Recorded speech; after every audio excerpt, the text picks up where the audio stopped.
welcome to the show. My name is Charlton with Big C. This is Charlton and Big C Sports coming to you worldwide on the Big C Sports Network, on the number one network in the United States of America. And Big C Sports has been voted the number one sports show in the universe, according to Big C and them good old boys down south. I want to say bienvenidos to all of our listeners in Latin America, also across the pond in London, England, as well as Paris, France. You know we love you in Africa. We love the Big C tribe. But Big C, we love them in Canada, but there's still nobody we love more than you good old boys down south. In the land of the free and the home of the brave on a beautiful April 27th, 2018, Big C, how's it going for you good old boys down south? Charlton, we're recovering from a gluttony of roast pork last night, and I got to inform you, I invited that neighbor over there was looking for his lost hog, and he ate well last night, and I didn't have the heart to tell him that he was eating his own property. Oh man, that's bad, Big C. That's bad news. I kind of feel like we've seen movies about that where people would eat themselves. But you know, was it Hannibal Lecter, that good old boy? He used to eat people too, Big C. Are you sure it was their hog, or was it somebody else's hog that you guys were chewing on, Big C? Your thoughts?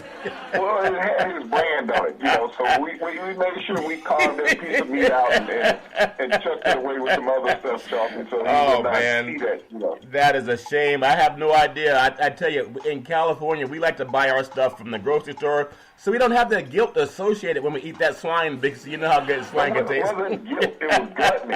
Gluttony is the difference between guilt and gluttony, okay? That's funny, Big C. I do want to say a lot's happening in the world of the sports universe. If you love sports and you love some politics and you love entertainment, you love to read, this week alone, NHL hockey playoffs, NBA basketball playoffs, NFL draft, young men are getting chosen to become the new millionaire, and that's something that's exciting for a lot of people. And then the NHL hockey team, and hockey's great, but we only have one team from Canada, Big C, and I'm not sure that makes my people up north. No, you know, I told them I would have sang for them too, the same way I've been singing for Toronto. You know, the only team that we've been singing for that's having a lot of success from Canada is the Toronto Raptors, Big C. Your thoughts? Well, Charlton, the Raptors are on the clock tonight. Yeah. You know, versus the Washington Wizards. Yeah. You know, will they be able to close out the Wizards, or will the Wizards be able to force a Game 7? I mean, on the road, they got to be able to win. Yeah. Because in the playoffs, Charlton, if you can't win on the road, you're not always guaranteed to sweep at home. Oh, that's so you're being the number one seed. You have to close out the A seed. Yes. Because if you don't close out the A seed, you don't stand a chance in the next. You know, and it's all over. Yeah, that's a big point. Also, you know, we love down here in the States is to see that all of the teams left in the NHL's playoff Lord Stanley's Cup. The fact that they're from United States. We look at San Jose playing Las Vegas. That's United States. Nashville, and then Winnipeg's the only Canadian team left. Boston, Tampa Bay, Washington, Pittsburgh. I want to get your thoughts on the Canada sports scene. CFL is big there. NHL is big there. And what does it mean to Canada that they only have one team in a game that really, they are the ones who own it. They own the NHL. They own the NFL or the NHL the way America owns the NFL.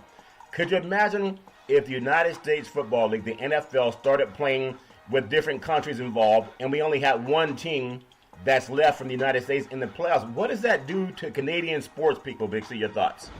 Well, Charlton, I think because hockey is the holy grail of Canada. Yeah. I mean, this is what children are born playing. Yeah. I think they're born on ice up there for some reason. Yep. But, you know, to have a team, matter of fact, you only have one major league sport that plays across the country, and that's hockey in the CFL. Yeah. But then when you look at the American contingent of Major League Baseball, only the Toronto Blue Jays are left. Yeah. The Montreal Expos are gone. Yeah. And you got to remember the Memphis Grizzlies started in Vancouver. Yeah. And so they were left with just the Raptors. And you have to respect the way that the Raptors have evolved as a team and an organization, Charlton. Yes. This is a team and a city that has gotten better and better in the NBA each year. You know, this year to go and win the Eastern Division, Charlton. Yep. Well, when you think about the powerhouse NBA teams that are in the East, Yeah. But Coach Casey has been able to rise through the thickets, Charlton, and become the elite team in the East thus far. Yeah, and so but right now they're being stretched to the limits by the Washington Wizards here in the playoffs because the Washington Wizards' best backcourt has been playing a little better than the Raptors. Yeah, they sure have. And so we'll touch on some NBA in the program. But again, for Canada, if you guys need us to sing, I can say, "Oh, Canada, our home and native land." Big C, I hope I can keep singing that for the NHL playoffs, Big C. I think, again, it's NHL is a sport that a lot of people love. I used to play hockey back when I was in high school, but outside of that, never really played it in a competitive way, Big C. But when you go to a hockey game and you see how graceful these athletes are, and people love the sport, especially in Canada, but I know to be a native of Canada, for all the people who live in the United States, in fact, the sports teams in the sports stations in Canada, I know there's the CBC network, the Canadian Broadcast Company. They're big on broadcasting a lot of the Canadian sports leagues. I just wonder how they handle it when they only have one team that represents their most beloved sport.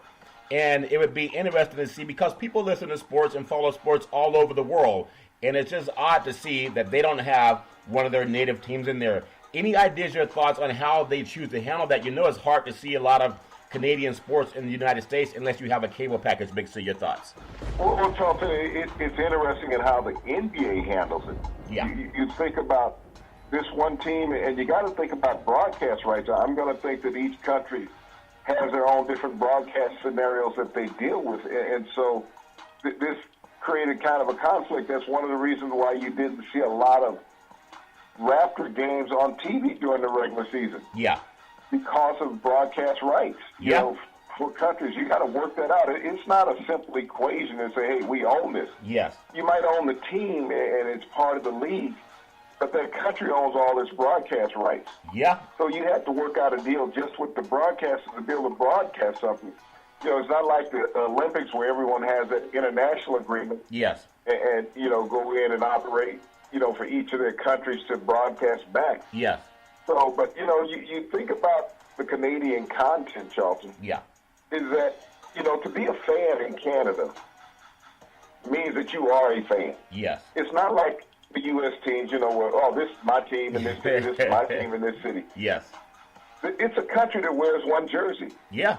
Yeah. And so even from a broadcast perspective, it's easy to market that because you're not marketing against another market within your own country. Yeah. It's just unilateral. It's bipartisan, as they would say in Washington, which I don't know if anybody knows what that means anymore. No, I don't think too many people know what it means. This is a bipartisan country when it comes to cheering and hosting one team, Charlton. Yeah, and I love the fact that they've managed to figure out health care. And the United States of America just refuses to figure it out. I do want to say this segment is sponsored by your Northern California Cadillac dealers, home of the all-new Cadillac Escalade, the standard of the world. And when you go by and test drive yours, tell them Charlton and Big C sent you. So we talk about Canada and having one team left in the NHL playoffs. And so good luck to them and representing that whole country. And when we talk about how you represent countries, I just want to bring up something that I thought was kind of just, it made me think twice. You know how we have in the United States all this talk about the NFL and the NBA. Well, do black lives really matter? Well, all lives matter, we know that, but not all people were made slaves in the United States of America. You can Google that, okay, if you think that everything's treated the same. But how so much flack was created over an African-American man saying we have some pain going on in our communities. If you Google the Kerner Commission and you read it, you know what he's talking about in Colin Kaepernick, whether it's the criminal justice system or police brutality, whatever it is. Even black-on-black crime brought an issue to that, Colin Kaepernick. Well, when a lot of corporations said this anti-flag, just keep this in mind. Anti-flag, fire the SOBs. That's what Trump said. Would you believe today, the United States Olympic team, the ones that just did the Winter Olympics, Big C? Uh-huh. They were invited to the White House. There were many of them that skipped meeting President Trump. Lindsey Vonn was one of them. She's one of the best skiers in the history of the universe. Lindsey Vonn is. Aaron Hamlin, Adam Rippon, a lot of well-known Chloe Kim, Jesse Diggins, David Weiss, and many of them, like Vaughn, they said they didn't want to meet a man in Trump who bragged about sexually assaulting women in a video that was released for a 2016 presidential campaign. He mocked a disabled person. That's Trump.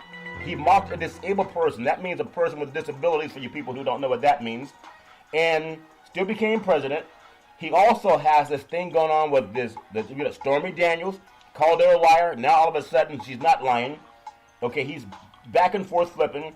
He also calls some white supremacists very fine people in the Charlottesville rally that had a fatality. But he tells black athletes and the owners of these football teams to fire the SOBs because they want to stand up for Black Lives Matter. Big C, what's he going to say to the Olympians who decided they don't want to meet with him because they don't agree with his bigotry? Big C, your thoughts? Well, Charlton, the White House will cover for this and say that they had a conflict in schedule and they were not able to attend the White House. But when you look at these salient athletes, Charlton, who are knowledgeable, they've been on the world stage, and they don't want to acknowledge him on the world stage because then all of a sudden they're buying into his repertoire. Yeah. And they're more intelligent than that, Charlton. Yeah. And I think America's getting to that point even more and more every day. And now that they're seeing people of their own complexion, yeah, these are white not people, willing to accept this rhetoric. Yeah.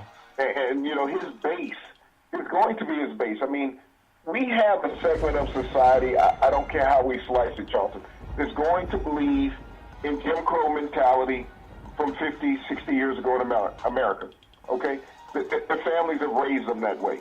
Yeah. And so they don't want to lose that. When he ran for president saying, we want to take things back the way they were when I was a young man. Yeah. That's what he said. We don't want equality in America. We want separation. And so he strives for that, Charlton. When you look at his cabinet, he strives for that. But I applaud these Olympians. Yes. When you talk about Americans, Charlton, they went out and represented their country. Sure did. In their sports of chosen. Yeah. And they stood there on the podium, and they acknowledged that they were Americans. Yeah. But they don't have to go to the White House to be seen as an American, Charlton. Yeah, and that's because they've already been there. That's a very good point you bring up. So again, I want to ask my sponsors. I want to ask the corporate sponsors that sponsor the NFL. And when the NFL is saying, well, we're losing ratings because people aren't taking a knee and, they're anti-flag. They've never been anti-flag. They're the same thing that these, let's just say, they're all Caucasian, the Olympic team, 99% of them that represent the country. They're the team. We talk about Canadians having just one team right now in the NHL playoffs in Winnipeg. So will there be a corporate pushback the same way they're trying to get all the black athletes to quit talking about what you think is important? Because if you don't stop racism and sexism and women being sexually assaulted, I mean, you think about it. The bully says when he sexually assaults a woman, don't say anything because I'm going to sue you. Or don't say anything because I'm going to hurt you. Don't say anything because I'm going to smear your name and everybody's going to call you a liar. Don't say anything because nobody's going to believe you. You shouldn't have been wearing, blue jeans. You shouldn't have been wearing a red dress. It's your fault because you wore the high heel shoes. And so they bullied women into saying, okay, well, maybe I shouldn't have the tight jeans and the high heels. Maybe I shouldn't have worn lipstick. It's never the victim's fault. But I had issue with some of my mainstream friends that say, well, you don't want to talk about it too much because you may upset the sponsors. So when the predominantly mainstream white athletes say that they are opposed and they have antipathy to that treatment, whether it's from the White House or somebody in their locker room, will they be told to fire those SOBs and we don't want to sponsor the Olympics? Big C, your thoughts? Well, Charlton, none of those Olympic athletes that won those gold medals will lose their sponsorship. He won't call out any of those American athletes that were in the Olympics saying they're unpatriotic. We won't hear that in any kind of fashion, Charlton. You'll still see them get their sponsorship commercials, their endorsements, whether it's on sunglasses, whether it's on boards, or any other thing that they wish to endorse, Charlton. They will still be there. They're toothpaste commercials. Yeah. They would be looked at as paragons of virtue. Yeah. Because they're in the Olympics. And, them shunning the president won't be looked at in a negative light. As I say, it will cover as a conflict of interest, that they had other obligations and they could not make it. They had promotional obligations. Trust me, that's really why they didn't lose their sponsorship. They had promotional obligations. Yes. There's always a good spin on it. And it's the same type of spin, Charlton, that they put on Josh Allen yesterday. Yeah. The quarterback from Wyoming. And everybody said, well, he was a naive kid. Okay? When you're using racial epithets, and think about this, they said he was a stupid teenage kid doing this. If he was stupid, why did he try to create a story saying, well, it was the lyrics from a rap song that he was emulating? Yeah. And remember, he said he was stupid. Yeah. Okay? So, but he could create the story that it was the lyrics from a rap song that he was emulating in his tweets. But you knew what they were. You knew what the meaning of them were. And you were saying, the thing about it, you said he was just like George Wallace. White today, white tomorrow, white forever. That's what he was saying even in his tweets. If it's not white, it doesn't matter. You know? Yeah. And so I look at the Buffalo Bills. You're asking this man to walk into your locker room and lead 70% of your team, which is most likely going to be African American. Yeah. And they look up to him and respect him as their leader, knowing his background, his history. This is, we go back to last basketball season, Charlton, prior to the draft. And we had this father with a big mouth, name was Ball. And how he was lambasted in the media, because he talked all the time. But they also stuck a microphone in his face. Every time. And let him keep talking, Charlton. Yeah. This is the same thing with Josh Allen. When Ball's kid got to the NBA, people got physical on him, okay? Yeah. They went after him. This is a quarterback that sits in the pocket against behind an offensive line that may not be the best in the NFL. Yes. And he's going to face some tremendous pass rushers that look opposite of him. Yeah. Different complexion. Yeah. That are going to remember those tweets, Charlton. And you may take that extra shot. So I wouldn't sit there thinking that little apologetic story that you came up with is going to save you behind when you got a 260-pound linebacker and a 280-pound defensive end barreling down from the backside on you. Coming down from the backside. Yeah, and so I love this country. And African Americans have been the most marginalized and brushed aside and told you don't count, and what you're saying, maybe you're just paranoid, you're angry. Because if you read, you realize that things haven't been that great coming into this country since the Middle Passage. But like the Phoenix, we rise. We've had an African-American president. We have senators. We have congressmen. We have people who are mayors of their cities, doctors, lawyers, educators, athletes, actors, actresses, advocates. And that's from a people who had over 100 years of Jim Crow after slavery was emancipated in 1863 and fully ratified in 1865.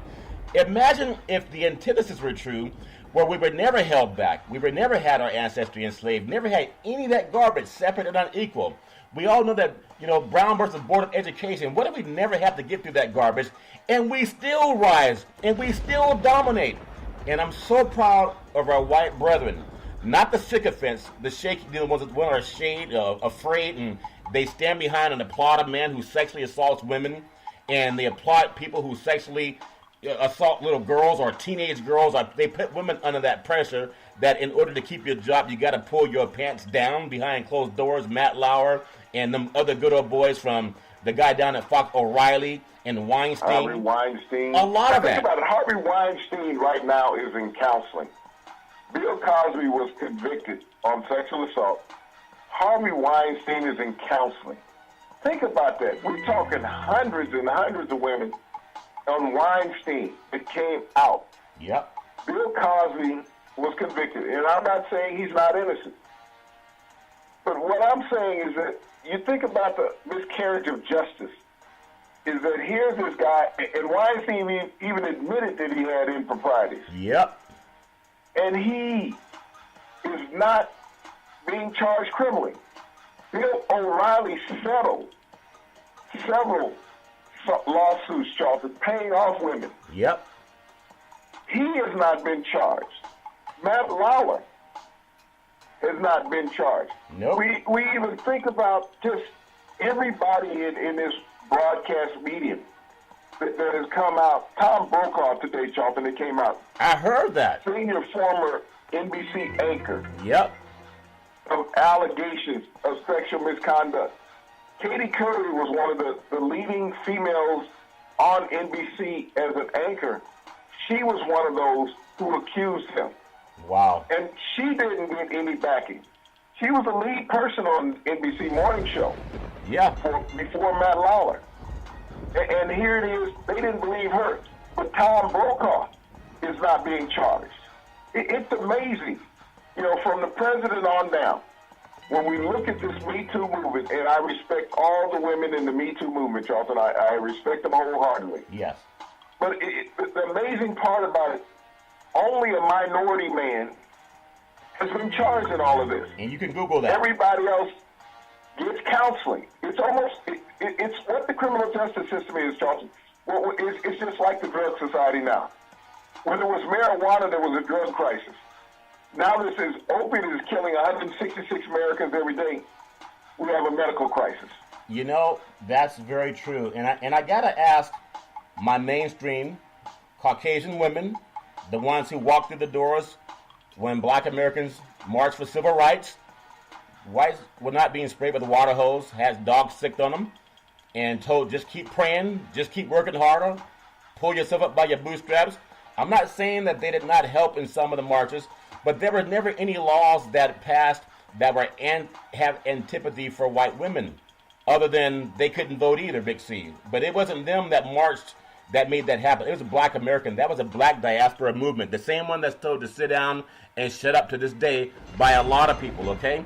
And I want to ask them, I want to ask my white brethren, my white female women, friends, media, don't just wait for Oprah to stand up. I want to ask the mainstream Caucasian woman that is sexually assaulted, that assailant looks just like her. The majority of the time, more than the majority of the time, looks just like her. So when people say, well, you know, we Cosby or Lauer or Weinstein or O'Reilly, all them good old boys that do it in corporate America that do it with impunity, they're assaulting white women. That means your daughters are next. Because you don't have the guts to stand up against it. The same way with the vitriol that went against Cosby, and you let the senators and the congressmen and your prosecutors let these white guys off the hook. And you know when you let them off the hook, who they're coming after?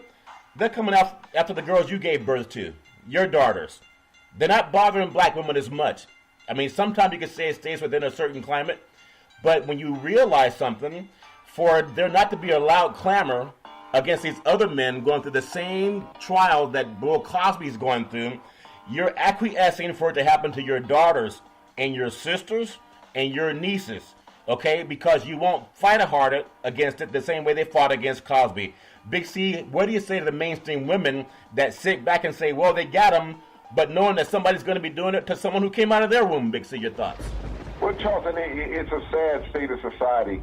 It is that we're gloating over one individual that got convicted, yet you know there's evidence of other crimes by other individuals that's probably even more heinous than him. Of course they do. And lasted even longer and just ended recently. And, you know, they're not looked at from a societal perspective as animals. I mean, it went away almost like this gun reduction law that was out there, Charlton. Yeah. Because they had so much power.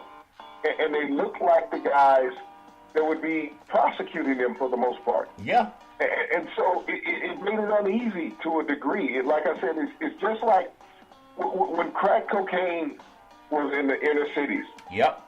And powder cocaine was in mainstream. When you were caught with powdered cocaine, you needed counseling. Okay? When you were caught with crack cocaine, you needed incarceration. Because there was a different level of economics associated with both, Charlton. Yes. And so they were treated differently. Yep. They were both criminal elements, but the minorities generally dealt with the crack. Mainstream dealt with the powdered cocaine. Yeah. We're seeing that same thing now, Charlton. How do you protect the people when the people that should be prosecuting them allow those who are predators to continue to exist? We can always go back to that young man at the University of Stanford a couple of years ago, Charlton. Yeah. When he was convicted of sexual assault of a female student. And the judge said, we don't want to destroy this young man's life. And so we don't want to lock him away in prison. Yeah. We're going to give him 3 months and then let him go on house arrest. Okay, you think about that. He devalued this young woman. An elected judge devalued the life of a young female in America. Yep. Saying that she wasn't worth it. And so what that does, Charlton, is just like back in slavery days. If you took the biggest, strongest buck that you had and you diminished him in some type of way, you chopped off a foot, you castrated him, you killed him. Yep. In front of the rest of the slaves. What slave at that point was going to rebuke anything that you said? None, Charlton. Yeah. And so that's what has happened to our young females in society, Charlton. Our criminal justice system has technically castrated them, Charlton. Yeah. They have told them, we will stand by these offenders and belittle you. I mean, Michigan State was a perfect climate of it, Charlton. Everybody knew in administration what was going on. Yeah. But they were having fun with that. Charlton, I guarantee you, they were passing videos and stories just like a bottle of moonshine. Yeah. Okay? Yeah. And talking amongst each other. They did not value these young female lives, Charlton. Yeah. That has been the problem with America throughout its history.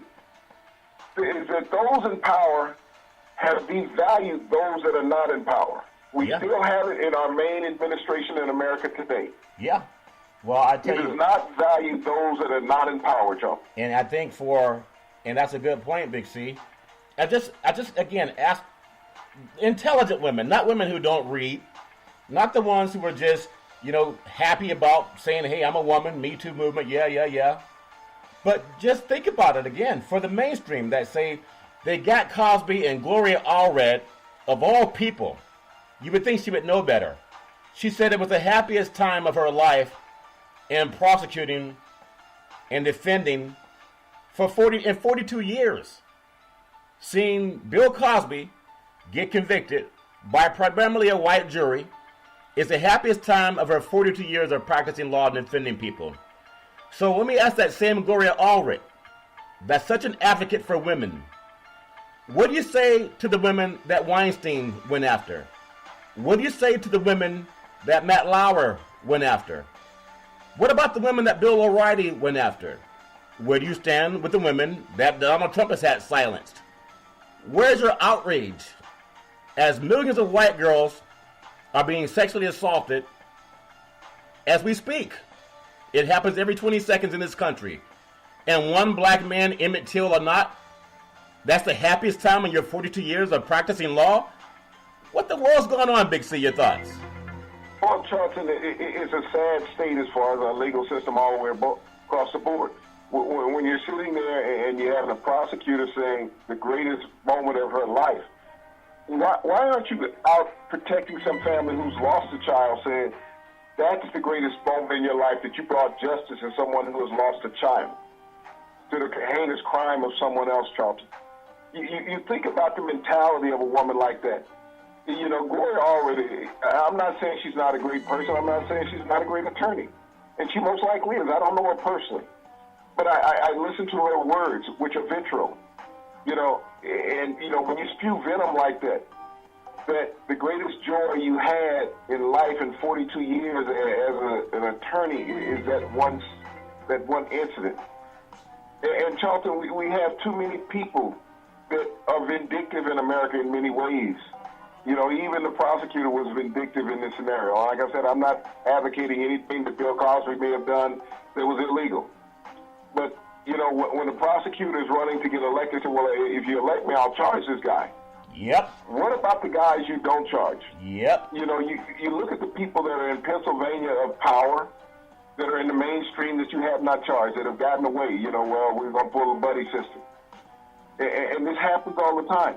We're seeing this with the White House, where they try to pull a buddy system in the 49th Circuit up in New York. Yeah. Where the president's even getting involved, and now he's saying, well, no, he paid it all for me and stuff. Before he didn't even know the woman.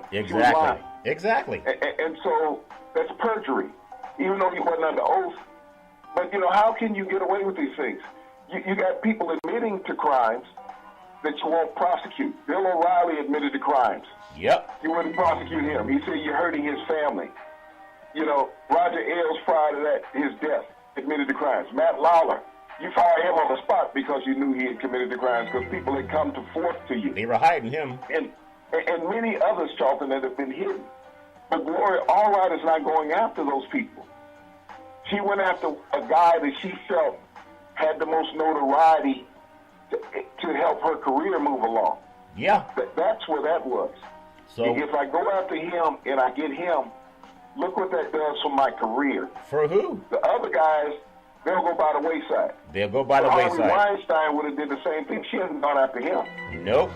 So for the women who say that justice has been served, remember, as you are celebrating one person, whether he's guilty or innocent, I don't know, it wasn't there.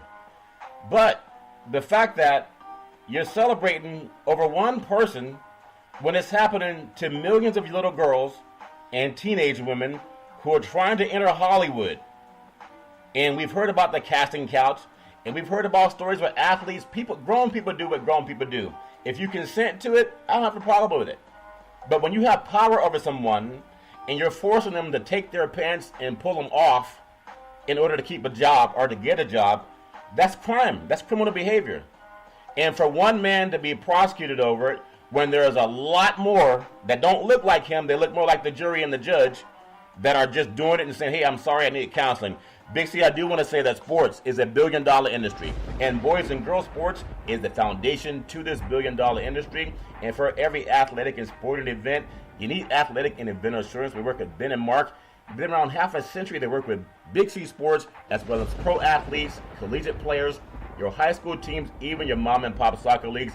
When you reach out to them, let them know Big C sends you at 800-772-8624. That's 800-772-8624. I know before we get into the NBA playoffs tonight, Big C, the NFL had what's known as its celebratory draft, where they bring in players from college and they want to tell us who's going to make the league, better. And you talked about Cleveland and what they've done. I think they had one win in the last 2 seasons, Big C. And so 1 win in 32 seasons, that means they're 1-31. And they go after Mayfield. I wish everybody success, and maybe he's going to be a good player for them, but they already have Tyrod Taylor, a playoff quarterback. You would think if you look at their past, they've been successful when they had a running game. But just give me your thoughts on Baker. I know he's a competitive, but you just brought in Tyrod Taylor. You didn't bring him in from Buffalo after a playoff series, after a playoff season for the first time in over 10 years, to sit the bench to a guy that lost in the Rose Bowl to Georgia. Big C, your thoughts?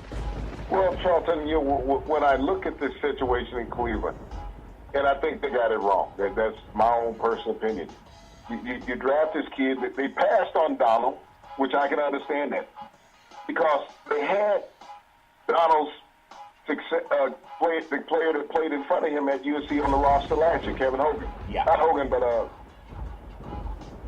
they just traded the kid. I can't think of his name.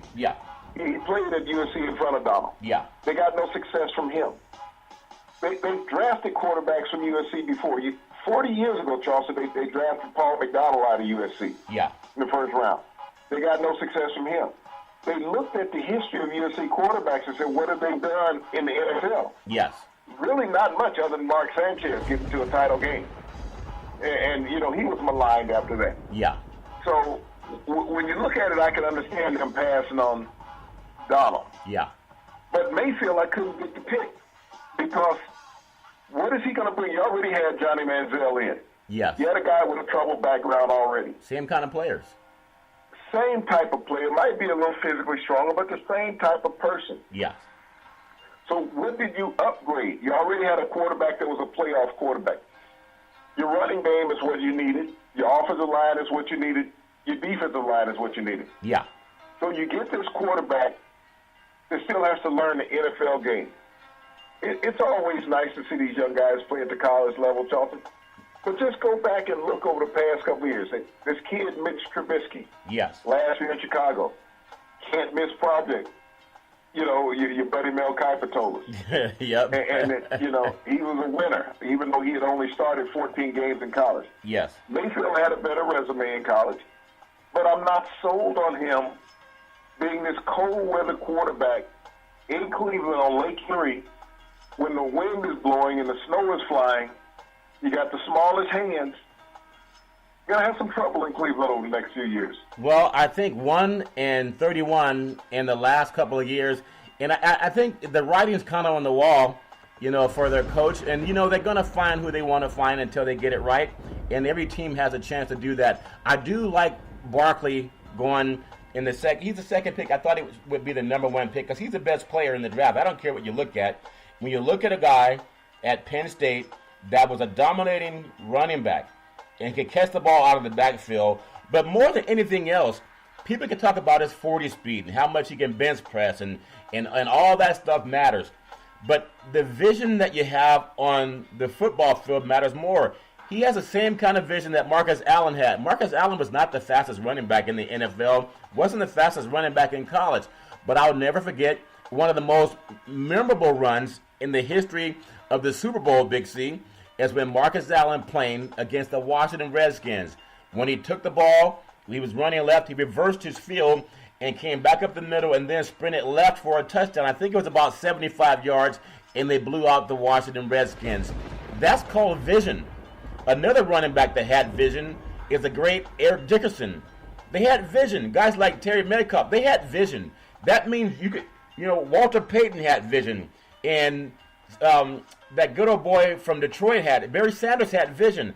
A lot of these guys, they get blown away by how fast somebody is. I think Ronaldo Nehemiah, one of the fastest guys in the NFL, he wasn't dominant. They get turned on by some guy that is fast. Okay, he's fast also, but he has vision. That's why he should have been the top pick for a team that needs to run the ball and be successful. Big C, your thoughts? Well, Charlton, even beyond that, he has character. If you put the two individuals on opposite sides of the table and do a character test between the two, it's hands down. Yeah. Barkley.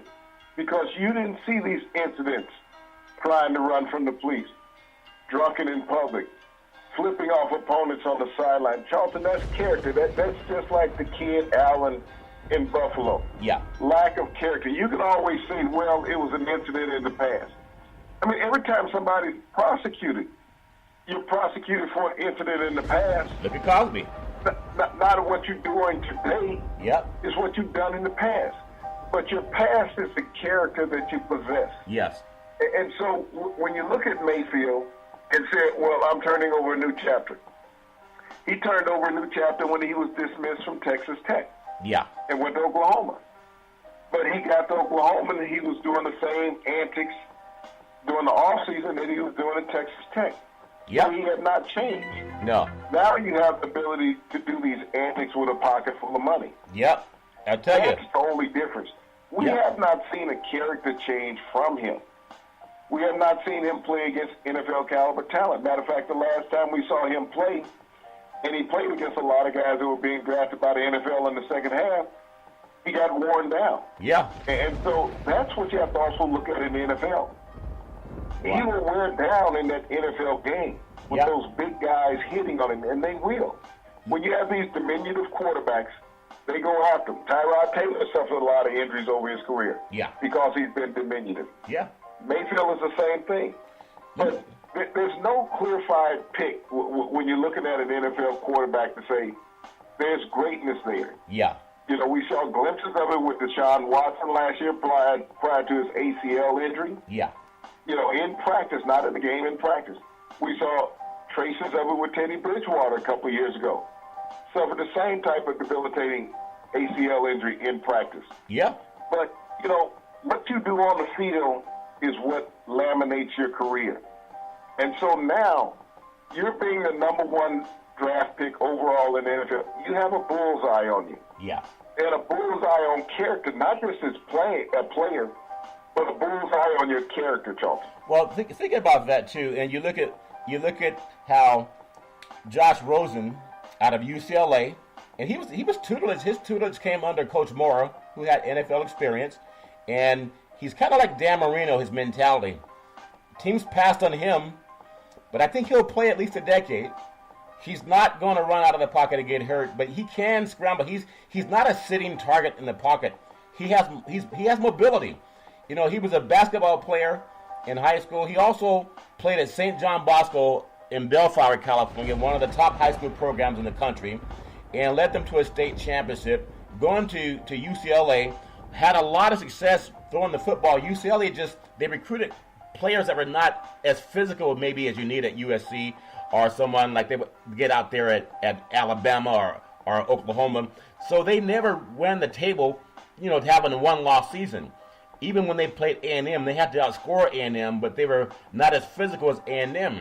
So I think he has, as far as can't-miss quarterback, I thought that maybe he could be considered maybe the most NFL ready because tutelage came from Moore, who's been around the NFL. Big C, your thoughts? Well, Charlton, there were 2 quarterbacks drafted in the first round that were tutelaged by former NFL head coaches. Jim Moore at UCLA with Josh Rosen, and also Lamar Jackson in Louisville under Bobby Petrino. Yeah. Well, when you look at this kid out of UCLA, Rosen, yeah. First quarterback out of UCLA drafted in the first round since Troy Aikman. Yeah. People said he was too cerebral, that he was too intelligent, and that, did he really need football because his dad was a millionaire? They kind of put him in the same bracket as a Johnny Manziel. Yes. But this was a guy who produced on the field when he was there, more 300-yard games than any UCLA quarterback in history. Yep. And last season, just in a single season alone. So when you think about what he does on the field as a competitor, that's what you gauge it at. Yeah. And a lot of sports analogy, people said he was cocky and arrogant with his statement, saying that 9 teams made a mistake on passing on him. Yeah. Okay, and they said, well, some teams drafted linemen and all that. That's irrelevant. Yeah. He made a statement based on his feelings, and you're saying that now that he cannot make statements. This is what you want as a leader in your locker room. When you make these statements prior to getting to the locker room, then you get into the locker room and you introduce yourself. You find your most key offensive opponents. You find David Johnson, your running back. You find Larry Fitzgerald, your top receiver. Yep. You go to these guys. You go introduce yourself to your offensive line. Guys, I'm here to help you, and I want you to help me. I think he's. What do I need to do for you to enhance your offensive skills? Yeah. Okay, where do I need to? Where do you like the ball placed at, Larry? I mean, you want it inside, you want it outside, you want it high, you want it low. Yeah. David, where do you like to take your hand off? Offensive line, what do you like? Right side, left side, back side protection? You tell me. Those are the plays I call. Yeah. Because you've demonstrated to the media that you are an alpha male. Yep. Okay? Yeah. That you're not a subordinate, you're an alpha male. Now you go into your offensive line and the rest of your offensive players and say, guys, I'm one of you. Yeah. Let's work together here. Yep. I'm not sitting here being passive. I understand that they have Mike Glennon and they have Sam Bradford on the roster. Yeah. They're band-aids, okay? Mike Glennon may not even make it through training camp. Sam Bradford might even not make it through 6 games. But Josh Rosen has established himself as an alpha male and that he's ready to play in the NFL. Give me your thoughts on Jackson. Kind of similar type frame, similar type build, not the same athleticism in any measure of the way. If I look at what Jackson is, I still think he won the Heisman Trophy. He is one of the rare underclassmen to go 3,000 yards passing back-to-back and rush for 1,000 yards back-to-back in NCAA history. And I know he went to the Ravens. The Ravens had a good defense. I mean, they won a Super Bowl with Trent Dilfer with just that same type of mentality, even though different coaching, but same type of physical mentality. And I look at Jackson as a player, and Flacco is more of an in-the-pocket type of guy, but he's had some problems the last couple of years with a drop-off in talent. But sometimes not being picked first, it actually can benefit you, a.k.a. Watson last year down in Houston. Give me your thoughts on Jackson. He and Watson played on the East Coast, similar type athletes. I think he's going to be okay if they give him the chance to groom him the same way they groom everybody else that has been successful in the NFL. Big C, your thoughts? Well, Charlton, I give kudos to Ozzie Newsome, the general manager. Ozzie Newsome has drafted more minority quarterbacks than any GM since he's been in the NFL. You got to look. He started with Tony Banks out of Michigan State. Yeah. He did Troy Smith out of Ohio State. He drafted Tyrod Taylor, who is now with Cleveland. Yep. He took Buffalo to the playoffs last year. Now he's drafting Jackson in the first round. This is the first time he's drafted a minority quarterback in the first round. But you also got to understand, Joe Flacco is in the last year of his guaranteed contract. Yeah. Okay? Joe Flacco has faltered the last 3 years. He hasn't done anything since being in the Super Bowl. Since he won that Super Bowl against the 49ers down in New Orleans, he's been a below pedestrian quarterback in the NFL. He's been living on that Super Bowl victory. Yeah. And if he still falters this upcoming season, Charlton, they're not going to re-sign him. That will save them $20 million in cap space. You have a young quarterback in play with Jackson, who is not pressed to play right now. No, he's not. You can bring him in some situational short yardage things throughout the season to see how he reacts to NFL defenses. Yes. But let him learn the system. You got a quarterback coach there that can teach him, an offensive coordinator, Charlton. You got a former All-Pro quarterback that he can learn behind. And you think about Ozzie Newsome. In his first NFL draft, he drafted 2 Hall of Famers, Jonathan Ogden out of UCLA and Ray Lewis out of Miami.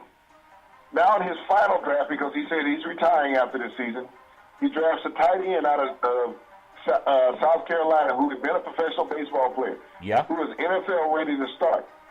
You draft a quarterback, 2 first-round draft picks in your first draft and your last draft pick. They were cornerstones of your initial franchise, Charlton. Yeah. And can be cornerstones of the franchise that you leave behind. You know, that's a good point. And I know we have some players talking about, stepping down, retiring down there in Dallas. And I hate to see when good guys like Witten, if he decides to hang up the cleats, of course, people can always decide to come back. And everyone thinks they're going to go in the booth and be as good as Tony Romo was. I was very impressed with Tony Romo in the booth. But Ryan Shazier walked onto the AT&T Stadium stage, and he announced the Pittsburgh Steelers pick. And I'm so proud of science and medicine, and the fact that we saw him last when he was on the sideline. I'm not necessarily on the sideline, but carted off the field in Pittsburgh. And now we see him representing the Steelers organization.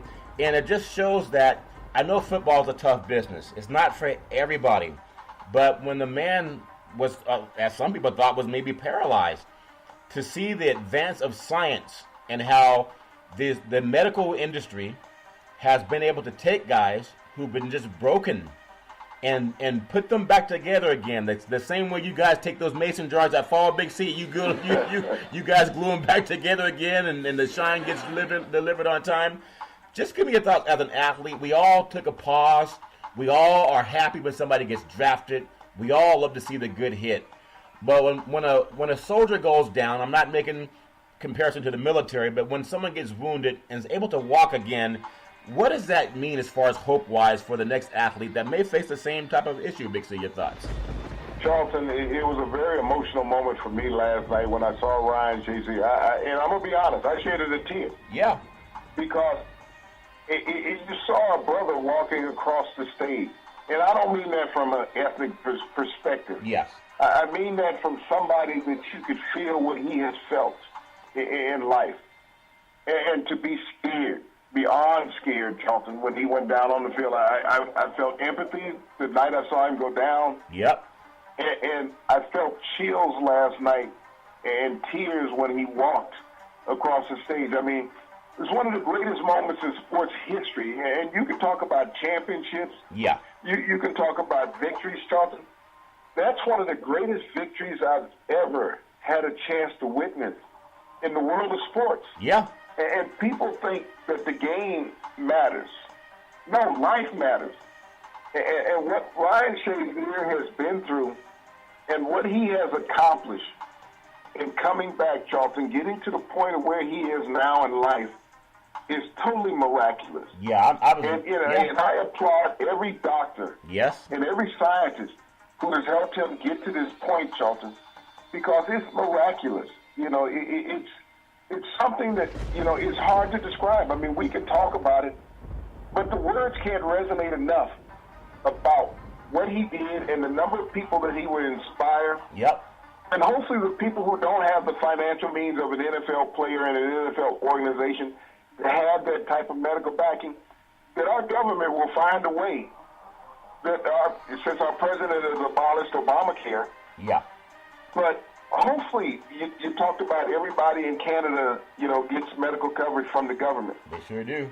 That our government can extend the same medical knowledge to the layman general public that Ryan Shazier has received, and I'm so proud and to know that this young man has gotten to this point. Yeah. And there's many other Americans that deserve what he's gotten, but Ryan Shazier, I don't care what anybody had thoughts about him before, is a great and iconic figure as far as inspirationalism in our society. Yeah, I think he's amazing. Because in the final 10 minutes of the program today, I look at the NBA. The NBA is just, it's so fantastic. I kind of, you know how sometimes you get somebody a sip of that pig and dipped in moonshine? You ever have bacon dipped in cheese and then you swallow it down with some of that shine you guys do, Big C, and it just makes you relaxed, okay? It makes you so relaxed.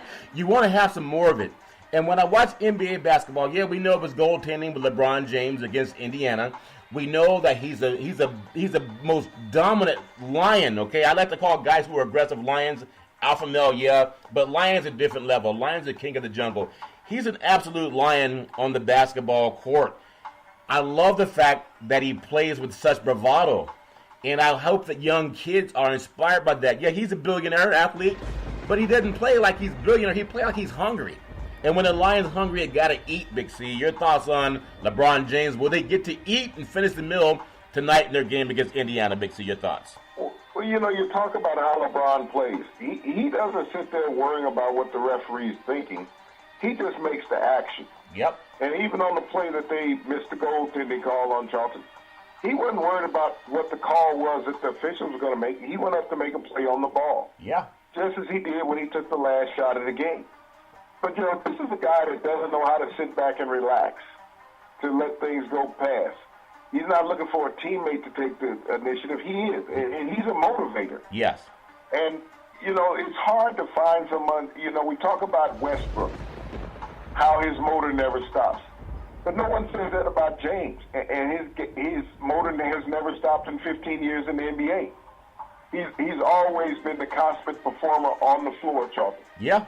And it's proven time and time again. They're in Indiana tonight.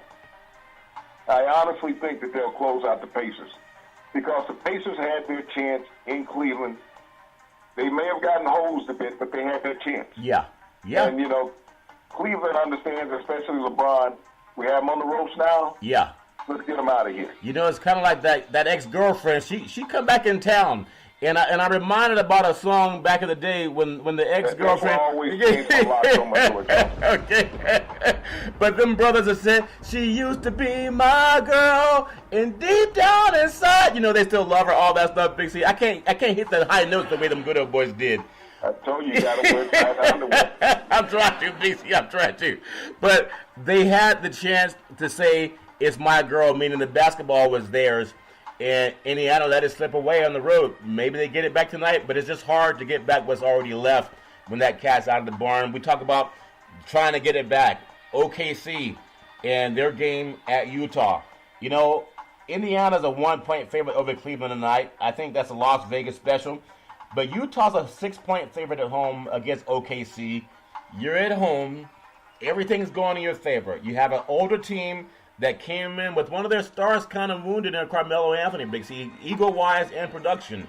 If you can't get it done tonight, then turn in your home court advantage card, Big C. Your thoughts? Well, Charlton, you got to look at OKC. They've lost 8 consecutive road playoff games. I can see why they're a 6-point underdog. Yeah. They've lost the road games in this series. Yeah. And so going to Utah, where Utah has had all the momentum, and OKC is playing scared. Yeah. They actually are. They're playing scared. They're looking at being out, and you got a young team in Utah that's laughing right now. Yeah. They've been playing with house money this whole series. You got some old guys in OKC that are not used to winning. Even Westbrook, Charlton, when you look at him, he's not used to winning. He may have won some individual stuff. Yeah. But beyond that, since, Durant's been gone, he's not used to winning. So that's the thing you got to look at. You got Utah with Quinn Snyder's head coach who has developed an organization that's believing in him. Yes. You got Donovan Mitchell, a rookie. The only rookie since Kareem to score 25 points in his first 5 playoff games. So you think about how he has evolved as an NBA player. He's become a leader. Yeah, he is. Ricky Rubio, this is his first chance in the playoffs. You think he's not happy? He's elated. He's relaxed. And Gobert has been playing excellent defense in the pivot. Yeah, he's relaxed, Big C. I want to swing it up to one more game. Actually, we'll cover 2 more. Washington, and they're playing tonight, and they're playing Toronto.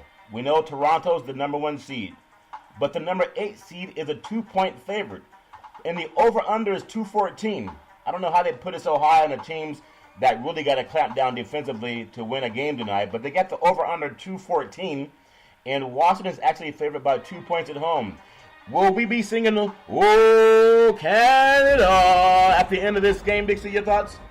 Well, Charlton, if Toronto loses this game, you're talking about breaking up an organization because they're not going to get any better than where they are right now. You know, you come in as the number 1 seed and you fall to an 8 seed. You know, we already saw Portland get ousted early and swept, by New Orleans. Yes. But if this same thing happens to Toronto, they get pushed out of the playoffs in the first round by an 8 seed, Charlton, there's some heads that's going to roll. Yeah. I don't know if Casey would stay, but, he would be in jeopardy of losing his job. That's a lot to say after they've had the best regular season finish in the history of the organization. Mark Jackson. Yeah. That's Mark Jackson. Yeah, that's true. You know what? There's always a color line, Big C. The basketball is brown, but not a lot of the coaches are, Big C. You can read between the lines with that. I want to close out on the last game. We have Lions coming to play. When you ever watch Lions and they're on the prairie, they're looking for something to eat. Well, there's a lot of Lions in the Bay Area, and it's at Oracle Arena, the Golden State Warriors and the New Orleans Pelicans. And you think about the talent that you're going to see on the floor at Oracle Arena. There's talk that Steph Curry is doing better in practice. There's talk that he's going to be able to play in this game. They're still keeping it to the best. Of course, you don't want to tip your hand to any coach as to what they can prepare for. But I look at what they have. I still look at Jrue Holiday. I look at Davis. I think without Davis, they have no chance. I still see Golden State maybe in 6 games. But Davis gives you that potential that maybe they'll get more than 2 wins against Golden State that only lost 1 time in the playoffs last year. Big C, your thoughts? Well, Golden State needs Curry to play, Charlton. They cannot afford to let a game go at Oracle Arena. They need to sweep the series at home. You don't want to give the Pelicans a split. But you have to come out in game 1 and establish that you're the alpha team in this series, Charlton, because after what they just did to Portland, and look at the amount of rest that they've had, that's the one thing that's working in Golden State's favor, is that the Pelicans have had extra time to sit down. Yeah. And they've gotten a little rusty. May not be as sharp. But you need to see what Steph Curry has. Yeah. With the medical technology that everybody has now, that ankle's got to be at least 90-95%, Charlton, right now. Yes. But you can't afford to sit him a game and fall a game behind and hope that you'll be able to catch up to the Pelicans. No, they just need to get in some of that vibranium honey that a lot of people are discovering, Big C. It comes from the Mother Earth. You can't manufacture it in a lab. It has to come from out of the universe, Big C. That vibranium honey, them good old boys been eating it over in Oakland. Big C, we love what's going on in the world of sports. We have the NHL tipping off and the playoffs. We have Nashville and Winnipeg. We already sang to Canada. Good luck with Canada. We have I can't get enough of this NBA basketball. It's just so fantastic. So I'm looking forward to that this weekend. Big C, back in the day, there was a man by the name of Drew Bundini Brown. He was known as Muhammad Ali's right-hand man. He would always tell Ali, with all you've got to use, how can you lose? Rumble, young men rumble. Big C, what are you looking forward to in the sports universe? Well, Charlton, I'm really excited about the NHL playoffs. Last night we had 2 games.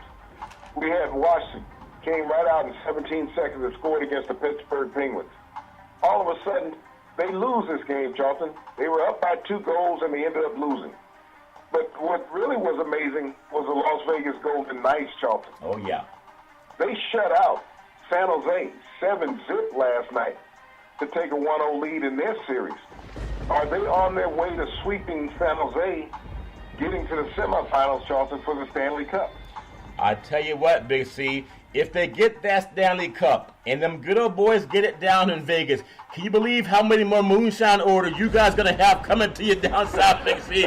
And speaking of coming to you down south, every Monday through Friday at 5 and 6 p.m. worldwide, follow Big C Sports on the Big C Sports Network, on the #1 network in the United States of America, and Big C Sports has been voted the #1 sports show in the universe, according to Big C and them good old boys down south. As we always tell you, there's never, ever any excuse for domestic violence. If you know any man or woman going through that garbage, please call 911, because no man or woman should ever have to go through that garbage all on their own. And as we always tell you on every Big C Sports show, we thank you, we appreciate you, and we hope that you have a super fantastic day.